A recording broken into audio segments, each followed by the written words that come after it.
Hello and welcome everybody to today's live session brought to you by us here at Dream Data. I'm very excited today because today we actually have a woman on our live show today who have helped shape how we do product marketing at Dream Data without her knowing it. But she has written a fantastic book, which I deemed one of the two Bibles of product marketing for software companies. And yeah, Martina, I'm just super happy that you have said yes to share some of your knowledge about everything you've seen in the product management and product marketing and investor and marketing role throughout your career. So thank you so much for taking the time to speak with me and us here today. Stefan, thank you so much for having me, and it's a joy to be here. You have such an extensive CV, Martina. So I would probably leave it to you kind of just to do the 1-2 minute fly in. Yeah, the flyover pass of my builds to where I am. Yeah. So I'd say the first decade was really me as an operator inside of companies, leading product management, product marketing teams. I started my career at Microsoft as a product manager for Word, watched the transition to Office. So, what is it like to build a suite and change and define a category? Then the internet happened, and I said, I got to be a part of that. So, left Microsoft to go to Netscape, which was one of the foundational companies that enabled the internet era. And that basically introduced me to Silicon Valley and the crazy creative chaos that defines Silicon Valley. And then left Netscape to join Ben Horowitz and Mark Andreessen with their next endeavor, which was the first internet services as a provider company, Loud Cloud.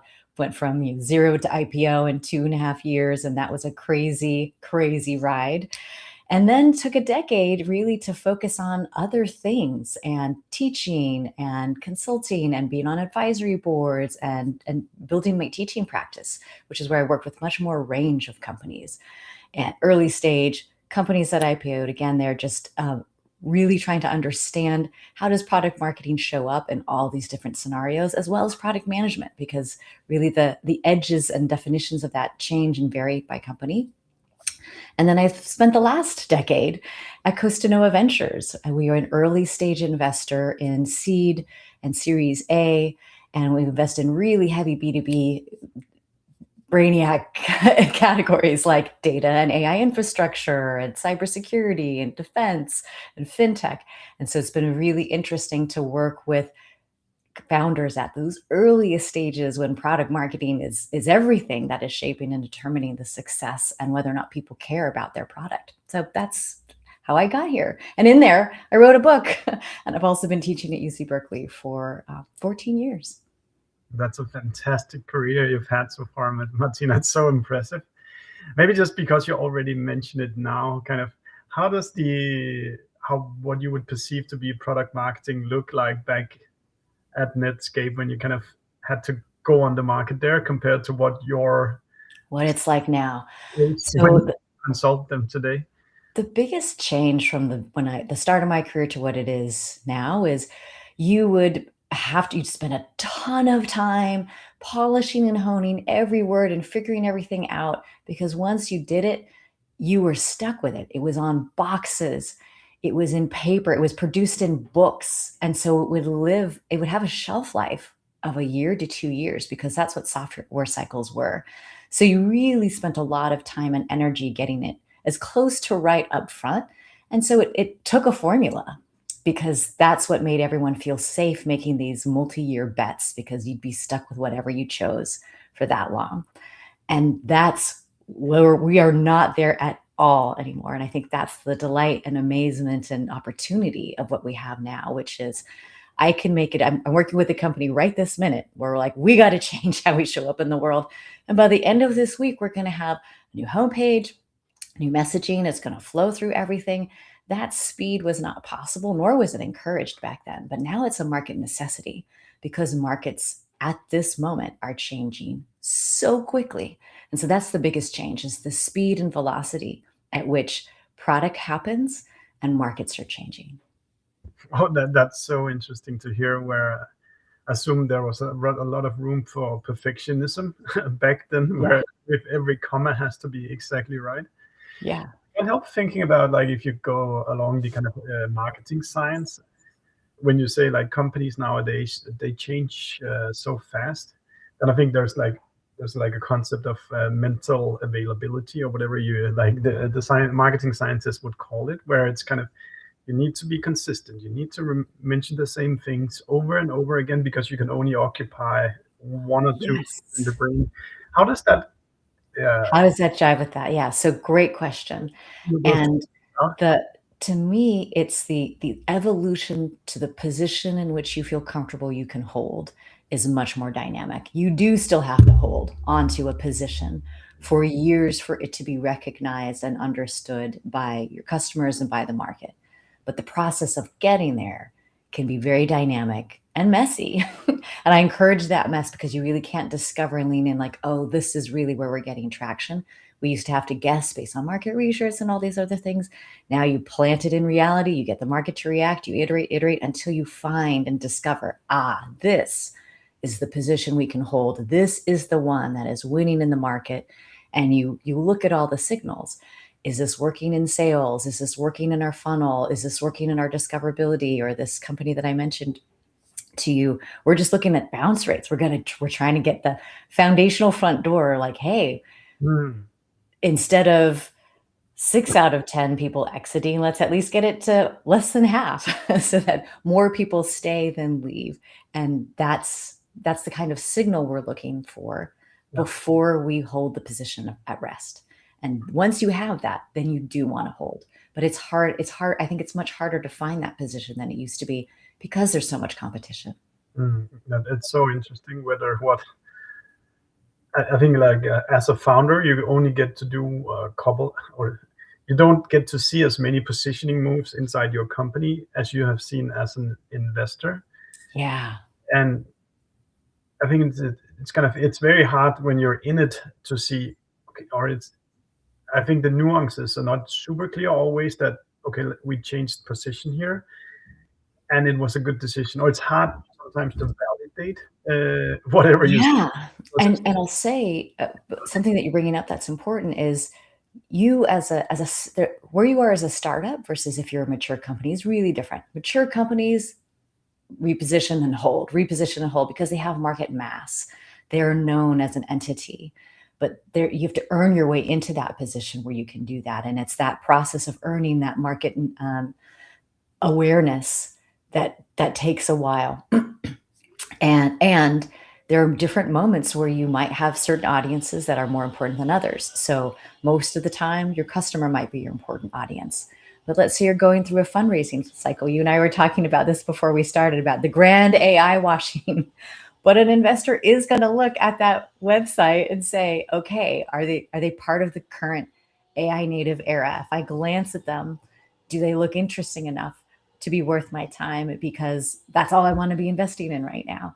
And so you might, for a period of time, say, well, right now I'm going through a fundraise cycle and I have to show up looking a certain way to prospective investors. And right now, that's my more important audience than customers. So this is the dynamic game that you couldn't play before. And certainly a mature company doesn't have to play that. But younger companies that are still trying to establish themselves or find their market foothold, they might have to be that dynamic. That's so interesting, and it's a discussion we've had so many times. Like when we say positioning, are we positioning for the market, or are we positioning for investors that we want to kind of sway, even though if it's cheating or like accounting the roadmap 12 months ahead? But what I'm hearing you saying is, in the short term, what is the most important audience for the messaging you want to get out? It's what's the most important positioning or messaging for our business. And there might come a moment where, like right now for our business, the most important thing is that we're able to get this next round closed. Hopefully at some point you like the job of an early stage startup is to escape that. So that really all that matters are their customers and how they're positioned for our customers. And at a certain point you get past that. And that's the only thing you're evaluated on. It's just how are you doing in the market? So that the early stage, there's a little bit more, it's way more dynamic in the earliest stages. Then once you have, once you cross the $5 to $10 million threshold, that's when it's all about how you show up in the market. It's all about how, what your average contract value is, what your close rates are. It's all about your business metrics at that point. And so then your messaging is all about your customers and your market exclusively. But again, it depends on where you are at what stage. Yeah, I think this is when I reflect about our own journey. Before we understood that there's this distinction that investor positioning and then market positioning. And market positioning is the pains of your buyers right now, how you solve them, how your product looks. And then there's investor positioning, which is most likely the forward looking into a bigger, more exciting market than what your technology grasps today, I guess. Yes. And that, I would say, what you just described is the biggest mistake I see, because we invest in early stages where everyone's like, I had to look as big and I had to have this grand future that people wanted to invest in. And then they try and sell that future to customers and they're like, what are you talking about? What can you do for me right now? That is the only thing I care about. You have to earn the right to get to deliver your future vision. What people care about is, what are you going to do for me right at this moment? And why are you worth my time? Why are you worth if you're anywhere in the B2B space, you're displacing a behavior. You're displacing something that is comfortable. You're displacing an existing technology or way of getting things done that feels comfortable. And then inertia is hard to overcome. So you have to be not incrementally better. You have to be massively better for them even to consider it. That's really good, Martina. So at least for us in the European side, I think positioning is like still somewhat a new discipline to think about. If you were to kind of help diagnose or for people to self-diagnose if they have a positioning problem, and then afterwards we can then talk about what does the opposite look like. But what are the typical things companies will experience if there's like positioning challenges, if you want? Yeah, I would say the first tell that you might have a messaging or positioning problem is in your customer conversations. And because if you've already earned the right to have a conversation, if people aren't engaging in the next step, then there's something wrong in your value proposition and how you're saying it. And it's, I can't say how much of it is the product, how much of it is how it's positioned, but it's in some combination of those things. But that's the first tell that it's not good enough. And I think what a lot of people do is they say, oh, if I have 2 out of every 10 conversations go pretty well, that's pretty good. I would say in those early days, when a lot of who discovers you is a warm handoff in some way, they have some awareness of you. Yeah. It should be higher than that. And so you want like a good, like a fairly decent, like, okay, we don't have a messaging or positioning problem, is you have 40, 50, 60, 70% conversion rate from first conversation to at least the next one. That means, okay, what you and I are talking about is valuable enough that I want to have the next conversation. I'll probably bring more people in. Yeah. And I'd say work that hard to make it that valuable and don't settle for good enough. Yeah.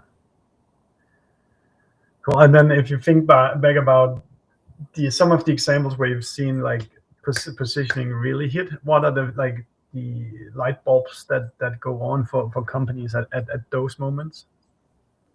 What does that look like and how does it show up? Yeah.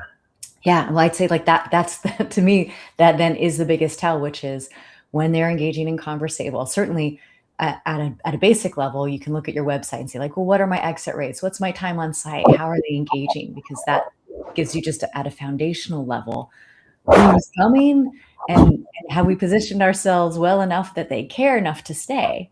So I think your website is always the early and easy tell. By the way, are you hearing sounds? I hear your background. Okay, so sorry. So your website stats are a very good place to look for is our foundational value proposition and what we are offering compelling. So I'd look there, then I'd look inside of the conversations, and that's also the indication of where you've hit it. So let's say you do a website revision, your bounce rates need to go down, your click-through needs to go up, just again, the real basics. And that's when you know you're at least getting closer. So those are the signs that you look for. That's really good input, Martina. I actually don't hear the positioning experts talk about those like very leading metrics that it should give you kind of immediate feedback that, if the the time on the site drops 30 seconds or like with 50%. Yeah. Maybe you're writing something that people don't get at all. Yeah. Or the performance marketer is buying traffic that doesn't fit the messaging. Right. I once worked with a company that they basically had messaging, sort of the hero messaging and the subhead, and they had a selection by the CEO who loved how he wanted to articulate it, a recommendation by the head of sales, and then something created by the marketing team, and they were all pretty different. And the one recommended by the head of sales, he's like, look, this is just what I say to our customers. I don't know if it's any good, but this is how I say it. That one outperformed the one by the CEO by over 1,000%. And so at the end of a week, and the marketing team one did okay, but it wasn't as good as the sales one. They're like, we're going with the head of sales version of this. And the CEO, who is absolutely convinced that his way of articulating it was the best, never said it. Never said it the same way again. He just said like, well, I'll clearly adopt how the head of sales is talking about this.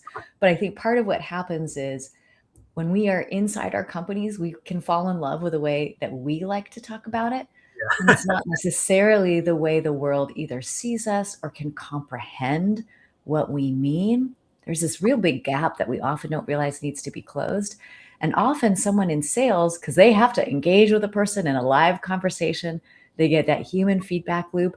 They're getting really close to how a normal human would articulate value in a way that's easily and quickly understood. And so that's where you can discover a lot of gems, is really strong salespeople are going to discover a lot of the more human ways of articulating value.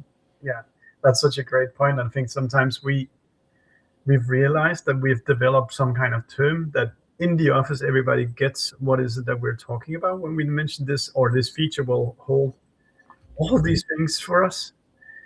But like that doesn't necessarily guarantee that somebody outside your company will perceive the same things.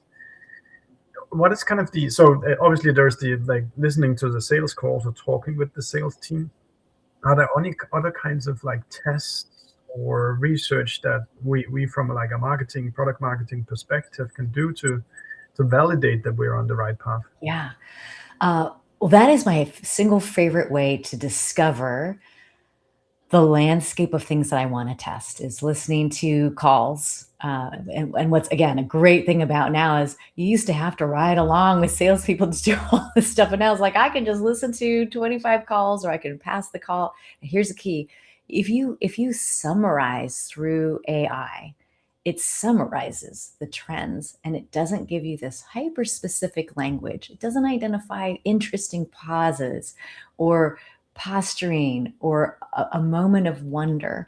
And so you do want to summarize the big trends, but you also have to listen to the gory details of some of these conversations to understand moments, understand what's not being said.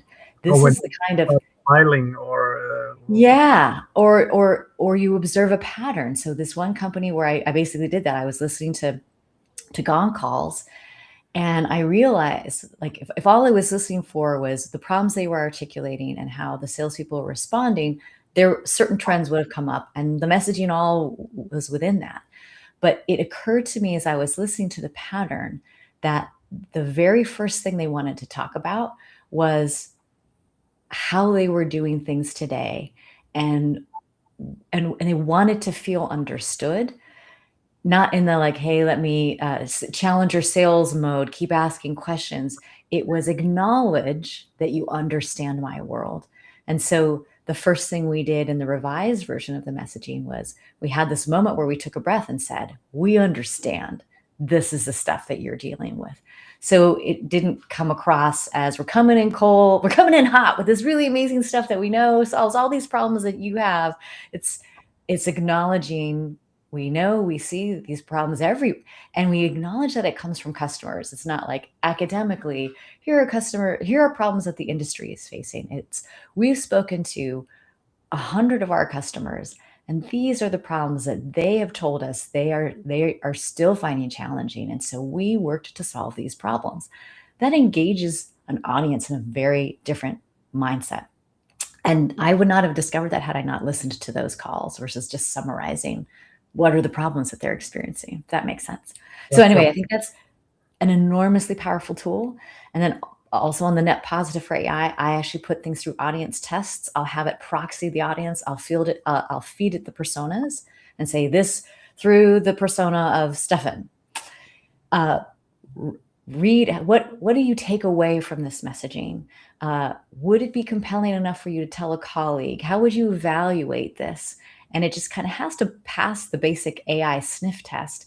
And most of the time, like the first pass at messaging doesn't. And you can just use it as a partner saying, what would it take for you to want to actually recommend or recommend this to a colleague, or find it interesting enough not to just put it in the consideration set, but actually want to take a next step with this company. And it gets extremely specific in its recommendations when you feed it a persona through which to analyze it. And then you can say, well, do I need to be that specific? Is that important? Am I over-indexing my messaging towards one specific persona, or is that actually helpful because it clarifies for my audience? That's so interesting, Martina. We're going through, like, I think we'll go into a loop of doing like a yearly positioning catch up where we look at the market, the customers, our own product, and the outcome of that is that we then need to develop messaging. So once that messaging is kind of done, I'll be sure to make sure that the team also runs it through. Imagine you're a B2B marketer at a 2,000 people SaaS company, and read this and then like tell me if you get it or what's the things that I'm missing. That's a really good point. Another thing, like I was just thinking about when you talked about the AI research on calls, we typically force it to also mention exact quotes, so you don't get it into kind of it just synthesizes what was kind of the overall meeting, but you have to tell us what quote made you write these things, which makes it a little bit more tangible. But I really love, Martina, I hadn't considered that the calls tells us kind of what is it you say? Some percentage of communication are the words you say, and the other. Yeah, it's the white space of what's not said. And I do think, like we're talking about AI, and I love that most of the time I'd say AI, at least when I'm prompting it, it tends to do great jobs of doing pull quotes that are indicative of that, which is great. And then you can go down and look deeper. But I think part of what's happening with AI as a tool is AI moves everything towards this mushy middle where things start to sound either the same or overly precise in a way that just is not quite right. I just posted about this last week because I taught my class at Berkeley, and I was like, you have to lean into AI. That's just the era in which we are. And you would get all this false precision around how they would articulate terms like ambient presence. I'm like, whoever says that, what the hell does that mean? But AI is great with coming up with these hyper precise ways of articulating something, and you'll look at it and go like, oh, that's so good. That's so exactly what we mean. Yeah. But it's not a way of expressing an idea that a human can connect to. So I think we're at this moment simultaneously where we use it as a tool, and we have to put it through the human stress test of, does this pass human muster? Would I actually say this? Yeah. Would someone remember or articulate it this way? And I think that now is the challenge for us as product marketers, is we can get all of this material much faster, and we can get to good much faster, but getting it to that level of great and connective and human, that's hard. It's always been hard. And that work definitely has not gone away. Yeah, I think that's what like anybody can do mediocre copywriting now, and probably also somewhat good, but there's still some merit for the humans being able to write something in the way that you would say to another person that hopefully still exists. Yeah, for sure. Oh, sorry, go ahead. Oh, no, please go ahead. I just realized that so far I've kind of pushed you to talk about positioning, but you actually regard that as the same work as product marketing work, or are they like parts of each other, or the same thing, or are they different disciplines? How do you I just want to make sure that that is one of the most important parts of product marketing, but I do see the role of the product marketer as being more than that. And that's why I articulate the 4 fundamentals in my book. Yeah. And the first one is that ambassadorship, which is always representing the market and the customer reality inside and outside. So taking it in to the product teams, taking the sales reality into the product teams, and vice versa. So that ambassadorship is really the foundation, because you can't do any of this work without that depth of knowledge where you could decide this is or isn't a good way of articulating this for a human that I am targeting. So you have to have that market and customer foundation to be effective in product marketing. So that's not thing one. Thing two is really the strategy, which is, I was just thinking about that this morning. There's a company within our portfolio that I'm working with, and they're targeting auditors inside of finance organizations. And a company I worked with years ago, Workiva, where they work with SEC professionals, they built up to their first 50 million in revenue, just hyper targeting and building these days we might call it a community of SEC professionals where they could get their financial credit, their training credits, their annual credits. So it wasn't just, hey, here's a place to find it. It was, I need these credits anyway. I might as well go to a place that are with people like me. And they would credit their first 50 million primarily with that as what got them there quickly. So that's strategy. That's figuring out, because you can do everything and be spread peanut butter thin, or you can pick the things that are at this moment in time most strategically important for where we need to get to next. And it's where we started the call, which is the product marketer needs to know what's right for the business. Their job is not just to promote the product and get it out into the market, but they have to align that with where their business needs to go. And because sometimes it might be, let's say you're at a much more mature company, the right thing for the business is not to take the business that is the cash cow and is the majority of revenue, but it's to really try and push and inflect around a brand new product line that is not well known, that the company doesn't have positioning for. And so what's the strategy? You can't just ride the coattails of where the company has been. So the product marketer needs to find and discover that go-to-market strategy for the product so that it can achieve its intended business goals. So that's the strategy component. Then comes the storytelling. That's for the positioning and messaging. That's bread and butter, and every product marketer knows that. But it needs to be connected to those other things, because the strategy determines whether or not positioning isn't objectively good or bad. It is compared to an objective. And so that's why that strategy is so important. And then the last is just evangelism. Not that you are the primary evangelist, but that you are enabling it. So in a B2B organization, the sales team are your primary evangelists. But increasingly, we're in this world of influencers. It can be analysts, but it really is now digital influencers have enormous impact. And how do you bring them into the fold? How does that influence? Are you doing it through communities? Are you doing it through a Slack channel? Are you doing it through Discord? Are you doing it on GitHub? Depends on your market and where your market, what waters they swim in. And that shapes where you might find this evangelistic core. And it's essential in modern markets. So those are the four fundamentals that surround product marketing. It's I don't know how any way other to say it than it's such a hard job. It is. All the way over to the product department, over the marketing department, over to the sales department, C-level alignment, and you need kind of to be the glue in the middle. You're this big glue, yes. And I'll say this is the most elite version of product marketing. This is product marketing at its best and its most powerful and its most impactful. And it's not often practiced that way. It is often relegated to do the positioning and messaging and enable sales. So just really the tail end. Mhm. And somebody else might be crafting the strategy in which you are executing. And that is more common in more mature organizations that have a lot more mass. Yeah. So not all of that is necessarily your remit, again, depending on the size, scale, and structure of your organization. So how does one one that gets or thinks product marketing is important to, how do you elevate it to that position in a company where everybody acknowledges that this is super important?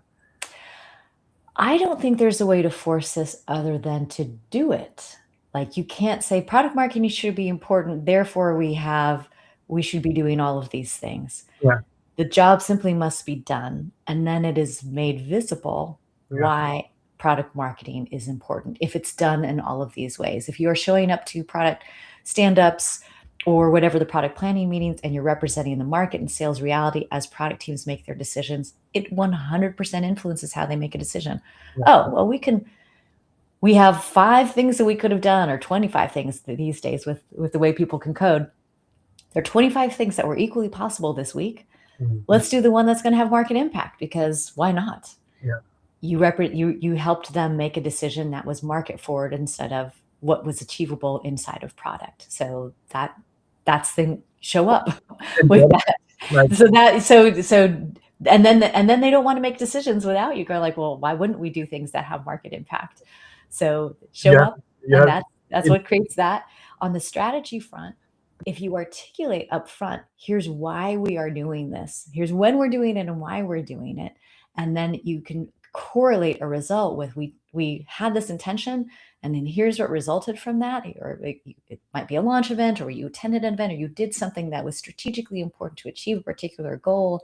And then the company can say, oh, look, I see now why we did that, and we achieved something. And it wasn't just a marketing activity that we did.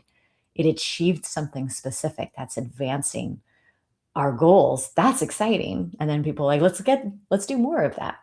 Of course, the positioning, everybody sees that. And then the evangelists, when really mature company, they knew it was really critically important for them to advance inside of recommendations for analysts. They spent a ton of time, and you can see that result. It's critically important. So when the people see the results and the importance of that result, then they will recognize and elevate product marketing. You need to earn your stars. Yes. Yeah, well, you want the organization to enable it. Yeah. But what I've seen is, even if there's the will, if people don't step up and do it, it doesn't matter. Like it's unfortunate. If you're given the tools, then people are like, okay. But I guess that's really true for anything. Like you have the opportunity to do as much as you can in the role when it's given to you, and then you just have to do it. Yeah. I guess, and like, just to finish it off, function wise, also if there's a new feature coming out and you're the one that trains the sales team in the exact right way of pitching this new feature, they will love and respect you as well, because they make more money because you're the one who teaches them how to position these things. Exactly. Martina, you haven't directly said it right now, but I can hear from everything you're saying, there's like the core or like the foundation of this product marketing, as you have to speak with customers.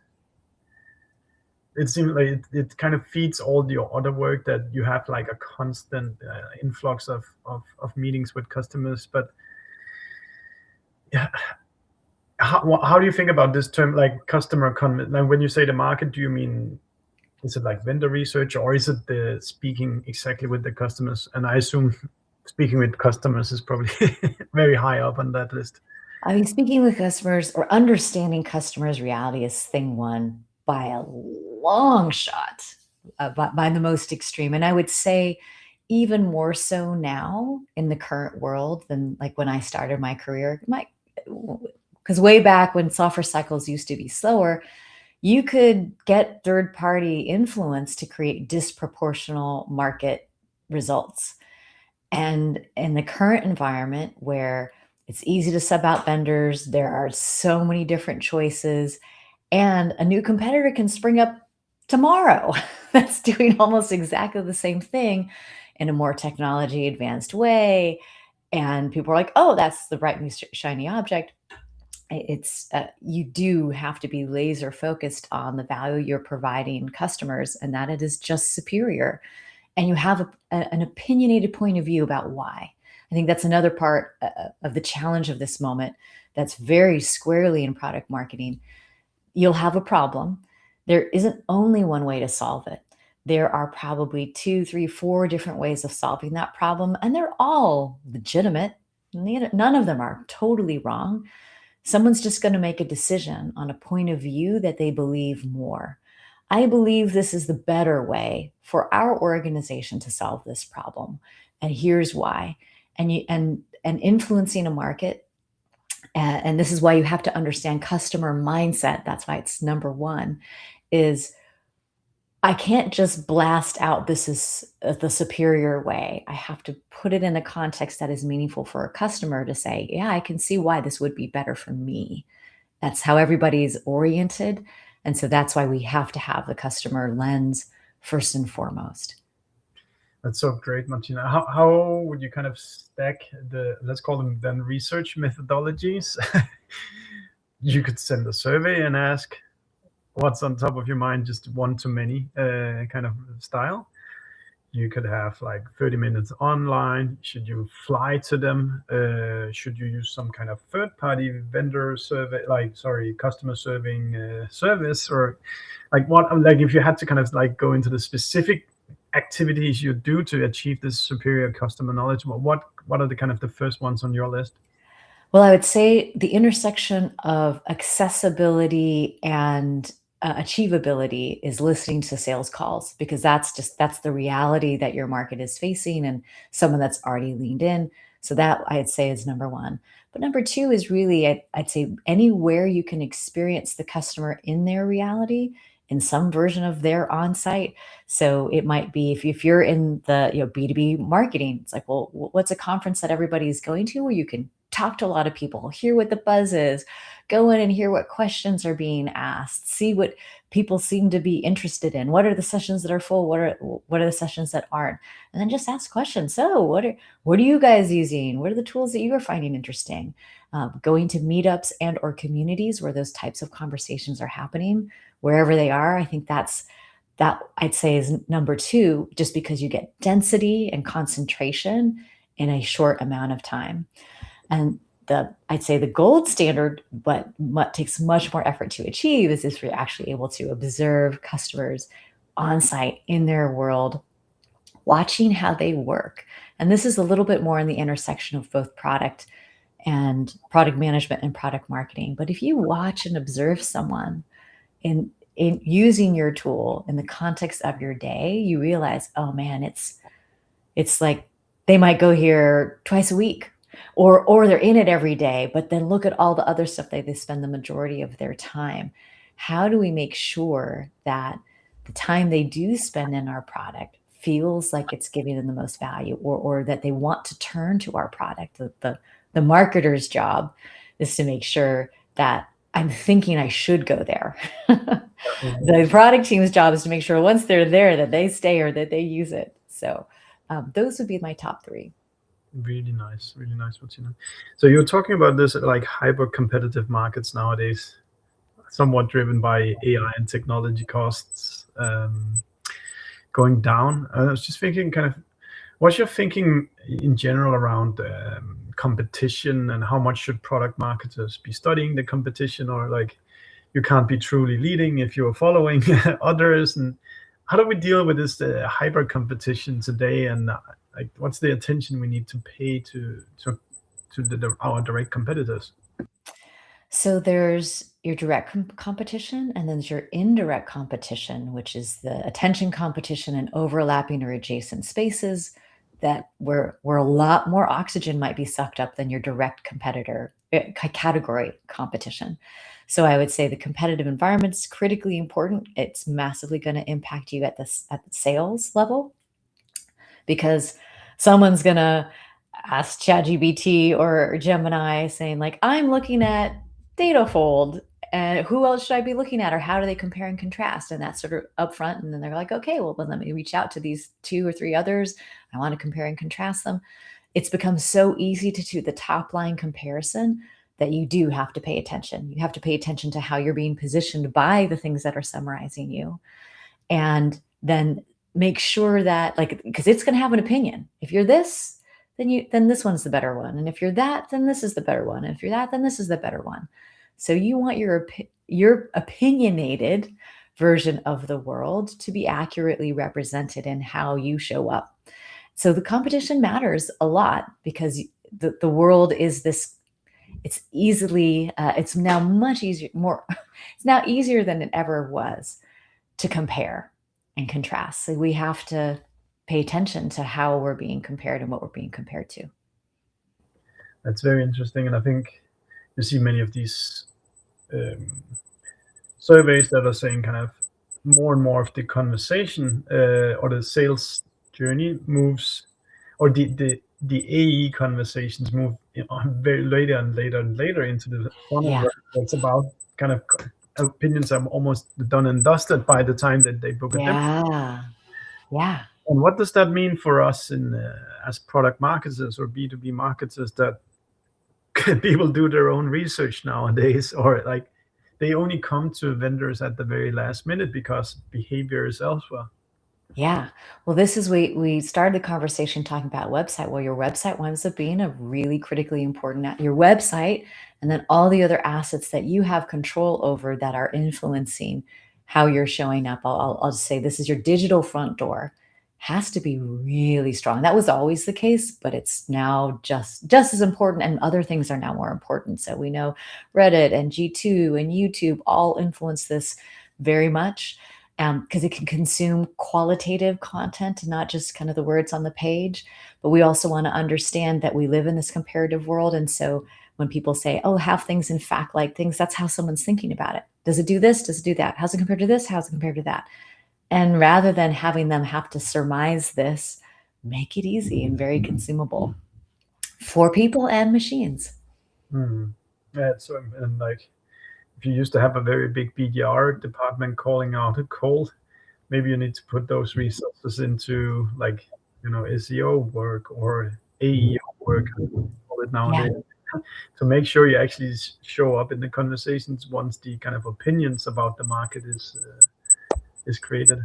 Yeah. Well, G2 does this. I don't know if it's a biannual survey, but the most recent survey that they did is showed that in April of last year, around 30 something percent of people were starting their searches in an answer engine of some kind. And by August, that was up to 50%. And I'd say there are very few things I have ever seen in my 30 plus years where there's been that big a behavioral change that's happened that quickly. Like in 4 months, that 20 percentage points change, that's enormous. And we know that that's only going to increase. And so how do we as marketers, how do we prepare for that world? It's it's crazy, and I think one of the outcomes is also that, like, PR is suddenly back on the B2B menu. Yes, because For a exactly. year Yeah. now, you want to have a lot of stories out where Press releases for every feature. Yeah. Uh-huh. Yeah. you've also been thinking about that. Well, it's people talk about it. I don't, and it's hard to say yet whether it or not how effective all of it is. It is, I'd say, it is amplified what always was best practice in the past. It's amplified its importance for different reasons now. And yeah, to your point about PR being important in a new way. It's really like, I've for this year put a PR agency in the budget for that reason, that there's topics and that we need to be associated with these topics, so we need to go out and do some. Yeah.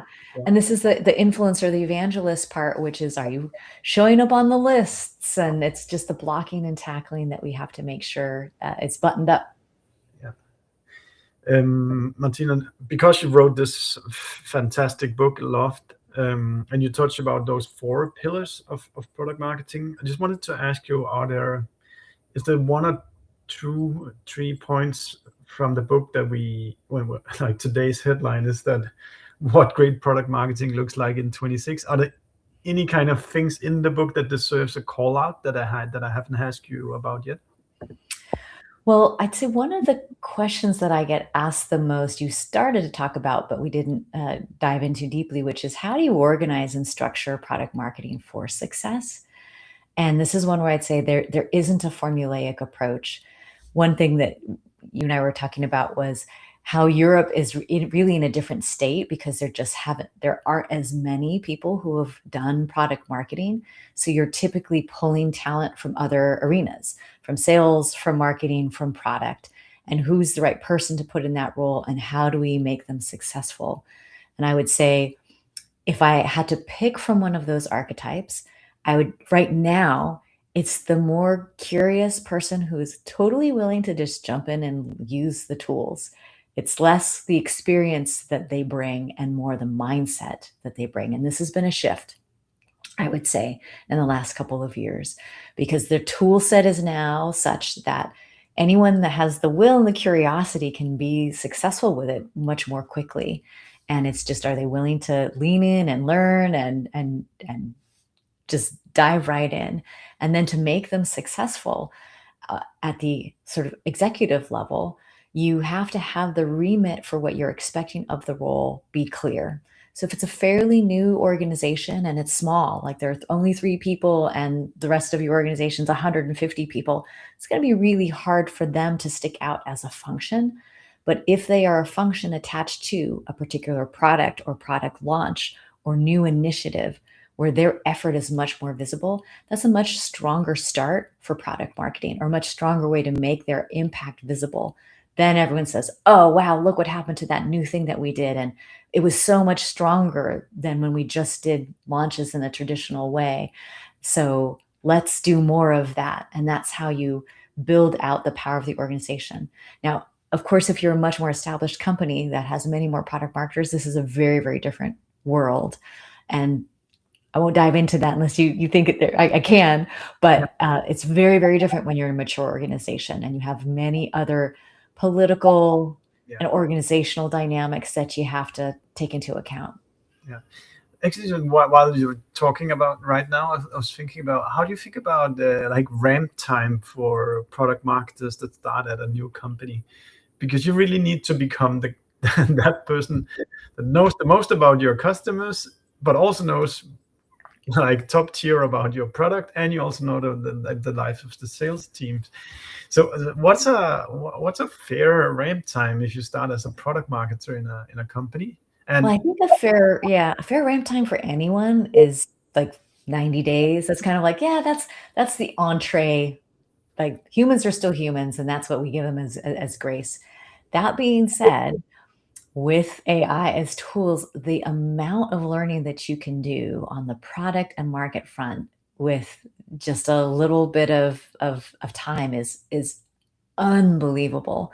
And I know for myself, when I work with Costanoa portfolio companies, that we've hyper technical, extremely different companies. So one day I'm working with a defense company that's basically the AccuWeather of the invisible spectrum, and a very technical, very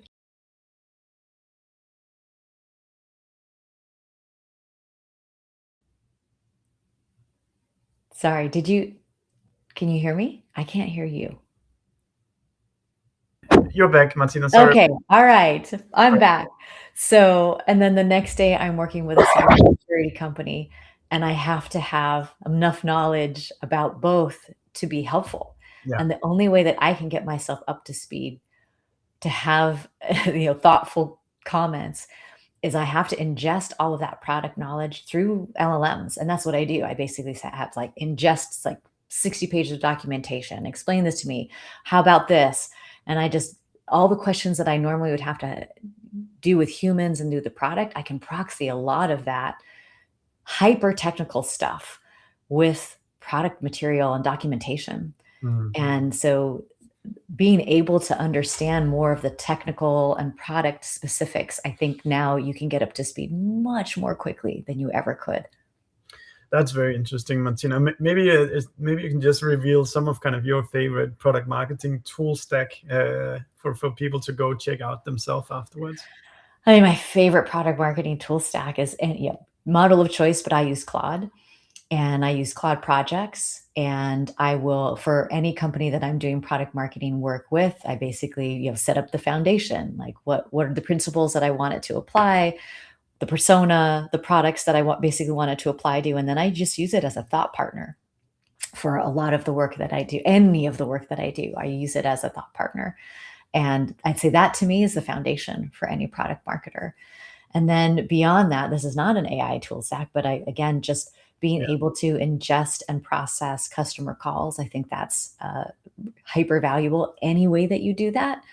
And there's the combination of the summary, but then there's also the specifics of, listen to it. If it's at 1.5 speed, but you want to see it, listen to it. I think there's explicit value in that. So those would be my top 2 go-tos. Okay, fantastic. Oh, thank you so much for everything so far, Martina. I just want to like end with kind of asking you if there's like one thing about product marketing that you really think people should take with them today. What would kind of like be the crystallizing kind of messaging to share? I think product marketing is having a moment that it has never had because of the proliferation of product that we have and because of the tools we have at our disposal. And you and I talked about this earlier. The bar that separates good from great now has just been raised because there's no mediocre. The mediocre is all better than the mediocre of the past. So this is just true everywhere. The bar has just been raised. So for everyone practicing product marketing, and that's not just people that are carrying the title of product marketer. Just know that your job is to connect and make people curious. You don't need to do the sale, but you need to give people the right level of information for where they are when curiosity strikes, so that they want to engage with you as a company and choose you as a company. What a wonderful last pitch for product marketing. Thank you so much, Martina. If people, me, want to follow more of the knowledge you gain or the insights you gain, what's the best place to kind of follow your work? It's going to be on LinkedIn. I will try to all the things that I'm learning and doing in AI. I'm trying to do a better job of putting what my learnings out there so that I can help others advance in their practice of product marketing. Because I do think more and more non-product, if you have a company of 12 people that are getting to tens of millions in revenue, they might not be hiring a product marketer, and they still need to do the work. So how do we help everybody do this important work? Cool. And is it still possible to like professionally work with you in some capability? Well, I do twice a year. I teach SVPG product marketing workshops that are open to the public. So anyone is welcome to attend those. And we do dive in and actually do work and use the tools and tune using the models. And we lean into the reality that we are in, which is AI is there. And part of what we are training our minds to do is, where do we see white space outside of what it recommends? Or if this is what it's saying as content suggestions, which is now obvious, how do I find something that is less obvious and will get attention because it wasn't what the model would have predicted? Wonderful. Thank you so much for your time, Martina. I really enjoyed this conversation. Oh, And thank you for having me.